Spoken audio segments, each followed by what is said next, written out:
Shalom Église de Jésus-Christ, Shalom peuple de Dieu, bienvenue à ce direct prophétique dont le thème est ce que nous devons faire dans ces temps de refroidissement de l'amour du plus grand nombre. Je voudrais commencer par deux textes bibliques qui sont des prophéties du Seigneur Jésus-Christ. La Bible dit dans Matthieu 24, versets 11 à 12, « Plusieurs faux prophètes s'élèveront et ils séduiront beaucoup de gens. Et parce que l'iniquité se sera accrue, la charité, donc la charité c'est l'amour, dans d'autres versions, à la place de charité c'est l'amour. La charité du plus grand nombre se refroidira. » Je poursuis au verset 13. « Mais celui qui persévérera jusqu'à la fin sera sauvé. » Église de Jésus-Christ, le Seigneur Jésus a prophétisé sur les temps actuels. Ceux qui ont le discernement, ceux qui ont les yeux de l'esprit, dans l'Église, que ce soit des chrétiens ou des hommes de Dieu, vous pouvez discerner ces temps. Malheureusement, il y en a ceux qui ne discernent pas les temps et la saison dans laquelle nous sommes. Jésus dit que l'iniquité, parce que l'iniquité se sera accrue, la charité, l'amour du plus grand nombre se refroidira. Un peu plus haut, il dit que plusieurs faux prophètes se leveront. Et ils séduiront beaucoup de gens. Et le Seigneur pouvait me faire comprendre que la séduction des faux prophètes, des faux ouvriers, des faux serviteurs de Dieu dans le monde grandira parce que l'amour se sera refroidi. Parce que la Bible dit que l'amour est le lien de la perfection. L'amour nous permet de nous maintenir dans la vérité et dans les voies du Seigneur. Donc, ces temps sont liés à l'influence et à la séduction des faux prophètes. Et nous le voyons aujourd'hui même dans les réseaux sociaux. Il y a des soi-disant prophètes qui se passent, qui sont maintenant, qui prennent la place de Jésus-Christ. Que sans eux, il n'y a point de salut. On ne peut pas avoir du salut sans eux. Ceux qui lisent la parole, les Écritures, vous pouvez comprendre la saison dans laquelle nous sommes. Donc la séduction des faux prophètes va grandir à cause du refroidissement de l'amour. Jésus n'a-t-il pas dit à une église dans Apocalypse, « Ce que j'ai contre toi, c'est que tu as perdu ton premier amour. » Donc leur séduction va grandir à cause de l'amour qui aura refroidi. Alors ils vont séduire. Ils vont emmener des choses, des doctrines, ce qui intéresse l'homme. Mais ils n'auront pas l'amour de la vérité. Quand l'amour diminue, la Bible nous enseigne dans 1 Corinthiens 13 que l'amour aime la vérité. Donc, là où il y a l'amour de Dieu qui aime la vérité, on ne peut pas suivre un séducteur. On ne peut pas suivre un faux prophète. On ne peut pas écouter un faux prophète. On ne peut pas se laisser aller par les doctrines diaboliques des démons, des faux prophètes. On ne peut pas se laisser entraîner par un prophète qui prend la place de Christ, qui dit que si on ne passe pas par lui, on ne peut pas être sauvé. Si on ne passe pas par lui, si on ne passe pas par lui, on ne peut pas aller au ciel. Si on ne passe pas par lui, on ne peut être béni. La séduction va grandir à cause de l'amour qui aura refroidi. Et quand nous voyons l'église aujourd'hui, l'amour a refroidi. Et Jésus n'a-t-il pas dit que il y a deux grands commandements. Aimer Dieu de tout son cœur, de toute son âme, de toute sa pensée. Et l'autre commandement qui lui est semblable, tu aimeras ton frère comme toi-même. Mais aujourd'hui, regardons l'église actuelle, on n'aime plus Dieu de tout notre cœur, de toute notre âme, de toute notre pensée, de toute notre force. Cela se traduit même dans notre vie spirituelle. Lorsque l'amour se refroidit, regardez aujourd'hui, le chrétien n'est plus prêt à faire des sacrifices de son temps. pour prier pour les autres, pour prier pour l'église, pour prier pour le salut, pour être même dans la maison de Dieu. Mais parce que l'amour se refroidit, le chrétien trouve 1000 excuses pour être dans les rassemblements de prière. Parce que l'amour se refroidit. Et le chrétien dont l'amour se refroidit, il est vulnérable aux enseignements des faux prophètes. Il est vulnérable aux pensées des faux prophètes. Parce que l'amour nous maintient dans la vérité. Et plus nous nous maintenons dans la vérité de la parole de Dieu, cela augmente notre discernement. L'amour se refroidit. Quand l'amour se refroidit, on n'est plus prêt à prier, à soutenir des hommes de Dieu, des véritables serviteurs de Dieu. Quand l'amour a refroidi, on n'est plus prêt à être fidèle au Seigneur, à ses programmes, à ses rendez-vous de prière, d'enseignement. Quand l'amour a refroidi, on n'est plus comme les chrétiens dans Actes, où la Bible dit dans Acte 2, ils persévéraient dans les prières, les enseignements des apôtres. Ils persévéraient. Dans la notion de persévérance, il y a la notion de fidélité. Il y a cette notion où on ne lâche pas, on ne relâche pas tant que nous sommes sur cette terre. Il y a cette notion de fidélité. Mais regardez aujourd'hui, le chrétien n'a plus la notion de fidélité. Quand l'amour se refroidit, les chrétiens n'adorent plus Dieu. Regardez seulement dans les assemblées. Ils sont combien qui adorent? Il y en a qui sont comme des spectateurs. Pendant que on est en train d'adorer, pendant qu'on est en train de rendre gloire à Dieu, il y en a qui sont comme des spectateurs. Mais parce que l'amour a refroidi, là où il y a l'amour, on est prêt à adorer. Là où il y a l'amour, il y a l'esprit de l'adoration. Là où il y a l'amour, on ne vient pas d'abord à l'église pour nos besoins. On ne va pas d'abord dans la présence de Dieu pour nos besoins. On va d'abord, c'est pour adorer Dieu. On fait de lui le centre de nos intérêts. On fait de lui nos délices. On veut passer du temps avec lui. On veut le connaître davantage. On veut grandir dans sa connaissance. Là où il y a l'amour. Et Jésus dit que l'amour du plus grand nombre. Et beaucoup ont perdu l'amour des choses de Dieu. Alors qu'il a dit que tu aimeras le Seigneur ton Dieu de tout ton cœur, de toute ton âme, de toute ta force. Aujourd'hui, nous n'aimons plus Dieu. Mais nous aimons ce que Dieu donne. Mais on ne l'aime plus. Celui qui l'aime veut la... Le Seigneur pour me dire que le refroidissement de l'amour fait en sorte que la séduction du diable, la séduction des faux prophètes grandissent. Le monde est rentré dans l'église. Les habitudes du monde sont... L'amour a refroidi. Le monde est rentré dans l'église parce que l'amour a refroidi. Or, la Bible dit que ne vous conformez pas au siècle présent. L'amour a refroidi. Et c'est pour cela le monde, les habitudes du monde, sont en train de grandir dans l'église. Parce que l'amour a refroidi.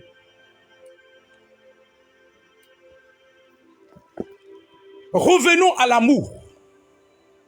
Revenons aux fondamentaux. Il est possible de retrouver l'amour de Dieu. Revenons à aimer Dieu. Examinons-nous, Église de Jésus-Christ. Rentre en toi-même. La Bible dit que examinez-vous pour voir si vous êtes encore dans la foi. Mais être dans la foi, c'est de voir si tu aimes encore le Seigneur de tout ton cœur, de toute ton âme, de toute ta pensée. Alors il faut revenir à l'amour.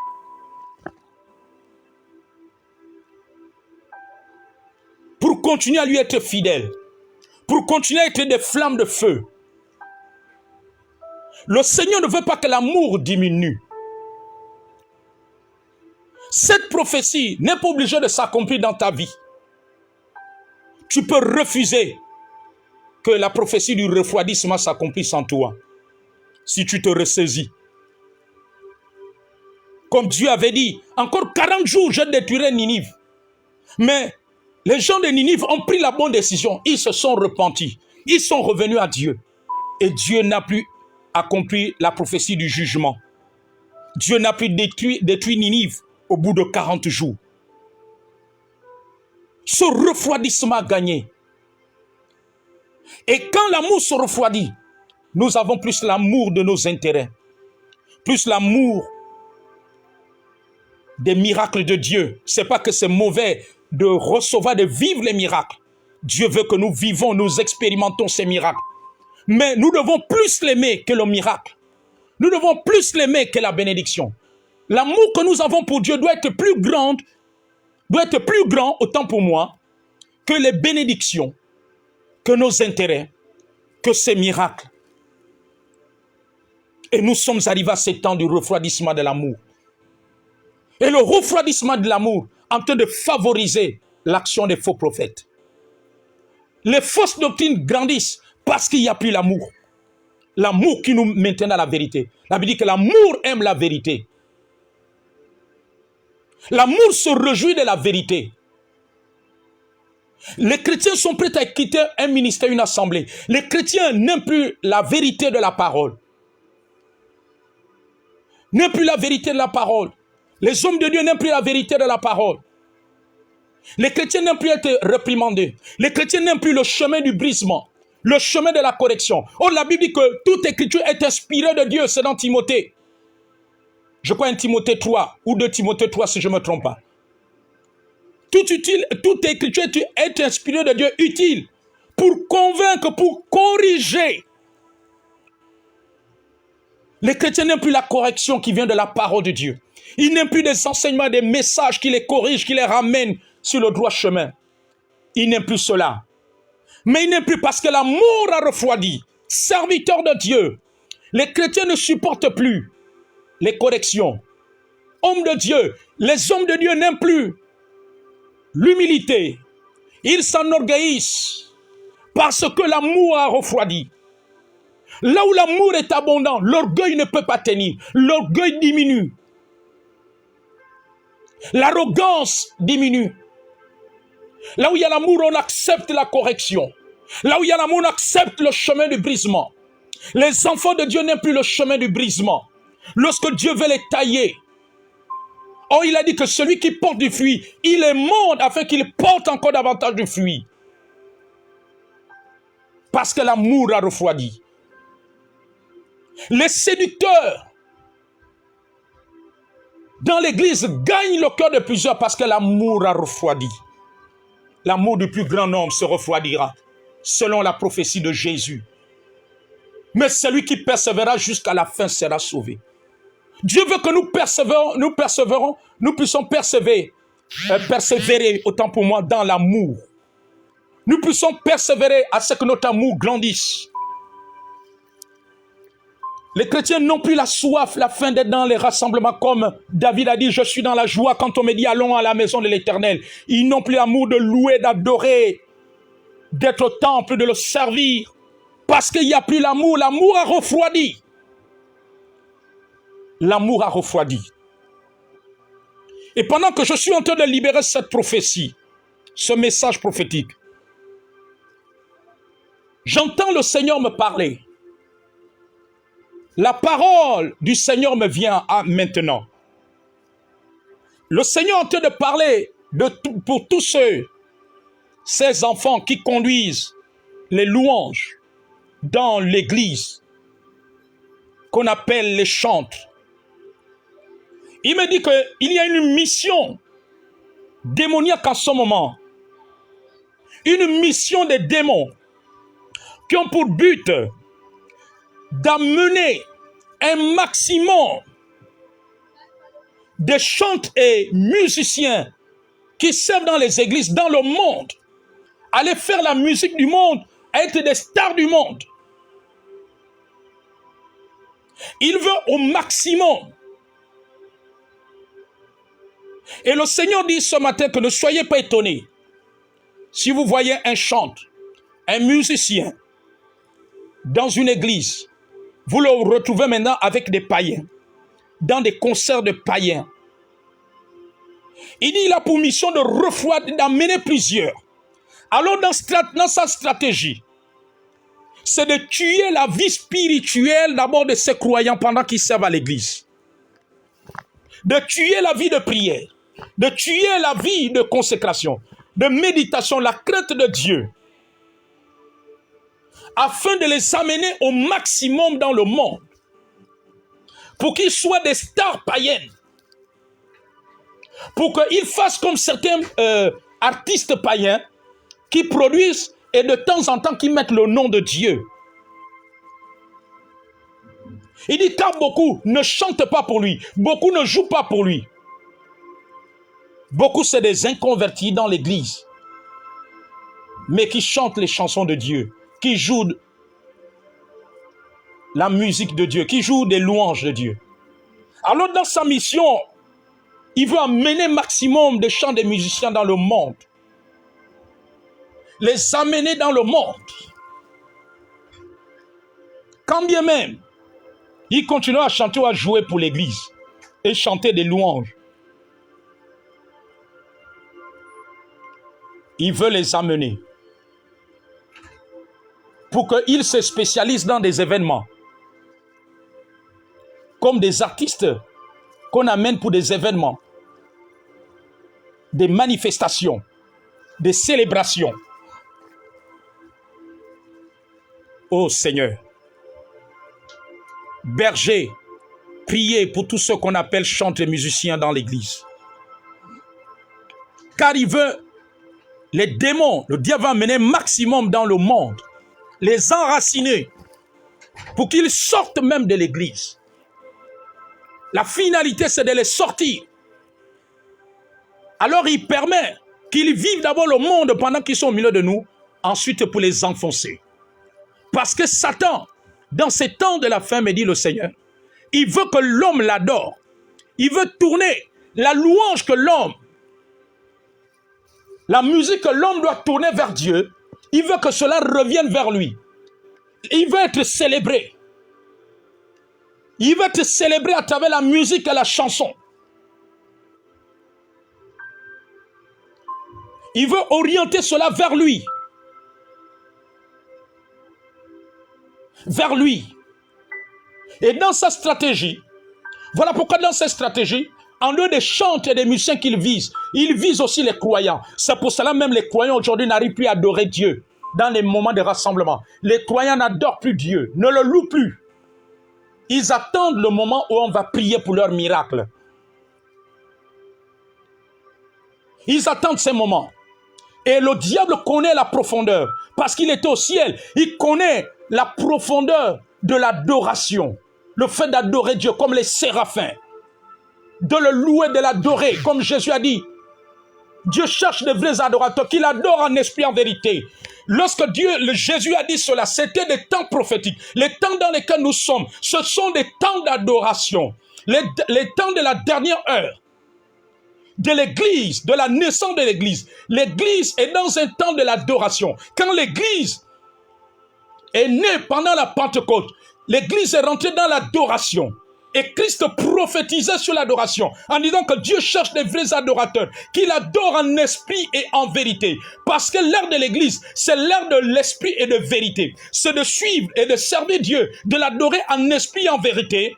Alors l'église, Dieu introduit l'église dans l'ère de l'adoration. C'est pour ça dans Apocalypse 5, la Bible dit qu'il a fait de nous un royaume et des sacrificateurs. Des rois et des sacrificateurs.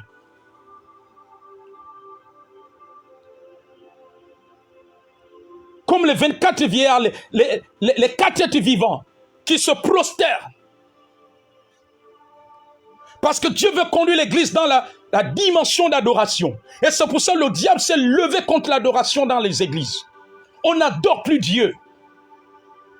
Et dans cette mission, dans cette résolution qu'il a prise, non seulement emmener les croyants à ne plus adorer, jusqu'aux serviteurs de Dieu à ne plus adorer, mais en plus, les chantres qui se tiennent devant l'autel, les musiciens. Parce que dans ces temps de la fin, il veut récupérer la chanson. Il veut que la chanson, qu'il y ait moins d'adorateurs. Il me dit que le diable est en train de combattre l'adoration. Il veut qu'il y ait moins d'adorateurs sur la terre. Moins d'adorateurs. Qu'il y ait moins d'adorateurs sur la terre. Moins d'adorateurs dans l'église. C'est pour cela que les chrétiens n'adorent plus. Ils ne louent plus. Ils sont comme des spectateurs. Ils ne cherchent pas à adorer. Et il a conduit aussi les chanteurs et les musiciens dans cet état d'esprit. Parce qu'il mène un combat pour qu'il y ait moins d'adorateurs. C'est pour cela qu'il attaque la vie spirituelle des chanteurs et des musiciens. Parce qu'il sait que la vie de prière, de méditation, de consécration, de crainte de Dieu amène le musicien, le chante, à adorer Dieu en esprit, en vérité, à travers des chants, à travers la musique, adorer Dieu. Il sait que cette vie-là l'amène à adorer. Alors c'est pour ça qu'il attaque le domaine spirituel. Pour qu'il n'y ait plus d'adoration. Pour qu'il ne soit plus des adorateurs. Mais pour qu'ils soient des simples chanteurs. Et quand on n'est plus adorateur et que l'on chante, mais dit le Seigneur, même si c'est des chansons où Dieu est parlé, mais c'est plus Dieu qui est glorifié, c'est Satan qui est élevé, c'est la chair qui est élevée. Les temps de refroidissement de l'amour, c'est pour cela qu'il n'y a plus des adorateurs. Or, c'est une prophétie que Jésus libérait. Dieu cherche des vrais adorateurs, qu'il adore en esprit et en vérité. Il a prophétisé sur l'adoration concernant l'Église. Et il y a une profondeur dans l'adoration. Il s'attaque à l'adoration. L'adoration nous amène à laisser Dieu être le centre. Nous amène à être dans une attitude spirituelle, un état d'esprit où tout ce que nous avons appartient à Dieu. Nous amène à nous mettre à part, à être au service, à être un esclave de la justice de Dieu. L'adoration nous amène à nous livrer à lui. Et nous sommes dans des temps où Dieu veut que l'Église se livre à lui. Mais l'Église est contrôlée par le moi. L'Église est contrôlée par la chair. Oh, l'adoration nous amène à ôter la chair du trône de notre vie et à laisser le roi des rois sur le trône de notre vie. Mais la chair, par les raisonnements, par les pensées, a gagné l'Église. Parce que le diable s'est levé pour attaquer l'adoration. Il ne veut plus il veut qu'il y ait moins d'adorateurs, qu'il n'y ait plus des adorateurs dans le corps de Christ. C'est pour cela que les croyants sont des spectateurs. Et c'est pour cela qu'ils chantent. C'est pour cela qu'il est en train d'attaquer tous ceux qui conduisent les chants, la musique dans l'église. Pour qu'il n'y ait plus l'adoration. Et pour les amener dans le monde. Pour qu'ils soient comme des païens. Pour prester dans des événements. Pour qu'ils soient dans le flot du monde. Alors prions. Prions pour ceux-là qui dirigent les louanges et les adorations, la musique dans nos assemblées. Prions pour eux. Enseignons-les. Enseignons-les. Prions pour eux. Car il y a un déferlement des démons pour les amener au maximum dans le monde et les sortir du temple pour qu'ils soient des stars païens, des stars païennes, des musiciens païens, pour qu'ils soient des religieux et non des adorateurs, pour qu'ils soient des religieux et non des hommes qui marchent dans l'esprit. Ressaisissons-nous, Église. Ne laissons pas l'amour se refroidir. Reviens à l'amour. Tu aimeras le Seigneur ton Dieu de tout ton cœur, de toute ton âme, de toute ta pensée, de toute ta force. Dieu appelle l'Église à ce commandement. Il appelle l'Église à ce commandement. À revoir ce voie, à se repentir, à revenir dans la pratique de ce commandement. Parce que l'amour nous maintient dans la vérité. L'amour ne permet pas que nous nous laissons emporter par des fausses doctrines. L'amour se réjouit de la vérité, se réjouit de l'intégrité. L'amour aime adorer Dieu en esprit, en vérité. L'amour aime servir Dieu, aime sacrifier de son temps pour Dieu. Aime sacrifier son temps pour l'intérêt des autres. Aime sacrifier son temps pour le salut de ton frère et de ta sœur. Aime porter le fardeau de son frère et de sa sœur. aime prier pour son frère et sa sœur et pour son conducteur spirituel. Que Dieu vous bénisse.